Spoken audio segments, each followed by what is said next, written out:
اور وہ قرآن لے کر چلا گیا۔ سائقہ تیار ہو کر سیف الدین کے دربار میں چلی گئی، اسے باہر روک دیا گیا۔ سیف الدین صلاح الدین ایوبی نہیں تھا کہ ہر کسی کو ملنے کی کھلی اجازت تھی۔ سیف الدین تو بادشاہ تھا اور اس کے طور طریقے شاہانہ، اسے شراب بھی پینی ہوتی تھی، حرم کے لیے بھی وقت نکالنا ہوتا تھا، ناچ گانے کی محفلیں بھی منعقد کرنی ہوتی تھی، اور جو وہ وقت بچتا تھا وہ اپنی بادشاہی کو سلطان ایوبی سے بچانے کے منصوبے بناتے صرف ہوتا تھا۔ اسے اپنی رعایا کا کوئی علم نہ تھا۔ حکومت کے نشئی رعایا کو استعمال کیا کرتے ہیں، ان کے نیک و بد کی انہیں کوئی پرواہ نہیں ہوتی۔ وہ رعایا کے پیٹ میں صرف اتنا سا اناج جانے دیتے ہیں جس سے رعایا صرف زندہ رہے اور ان کے آگے سجدہ ریز رہے۔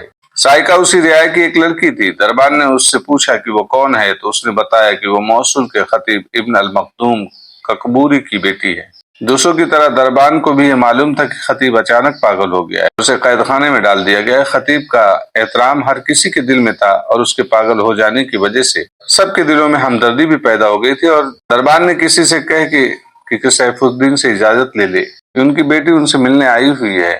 سائقہ جب سیف الدین کے سامنے گئی تو اس لڑکی کی خوبصورتی دیکھ کر چونک اٹھا۔ وہ لڑکیوں کا شکاری تھا۔ اس نے سائقہ کو دلچسپی سے اپنے پاس بٹھایا۔ وہ سمجھ گیا ہوگا کہ لڑکی اپنے باپ کی رہائی کی درخواست لے کر آئی ہے۔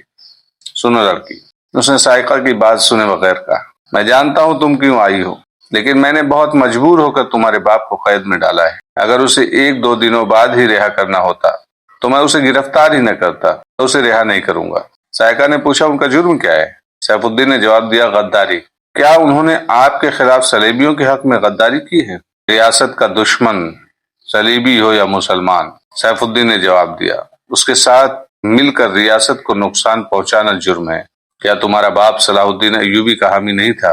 سائقہ نے جواب دیا، مجھے کچھ معلوم نہیں، میرا خیال یہ ہے کہ صلاح الدین ایوبی کا حامی ہونا جرم نہیں۔ یہی بات تمہارا باپ بھی نہیں سمجھ سکتا، سیف الدین نے کہا۔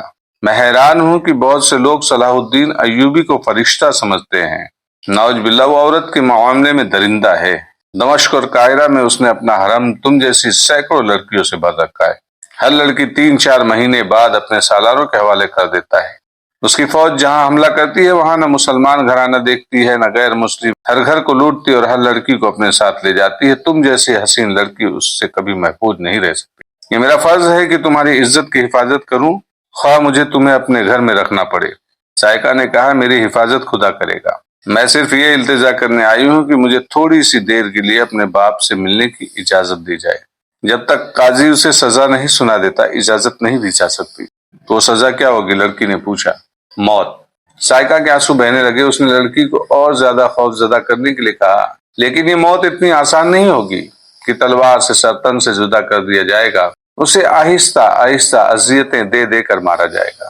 پہلے ان کی آنکھیں نکالی جائے گی، پھر اس کا ایک ایک دانت زنبورے سے کھینچ کر نکالا جائے گا، پھر اس کے ہاتھوں اور پاؤں کی انگلیاں کاٹی جائیں گی، اور پھر وہ زندہ ہی ہوگا تو اس کی کھال اتار لی جائے گی۔ لڑکی کا جسم بڑی زور سے کانپا۔ اس نے ہونٹ دانتوں میں دبا لیا اور اس کا رنگ پیلا پڑ گیا۔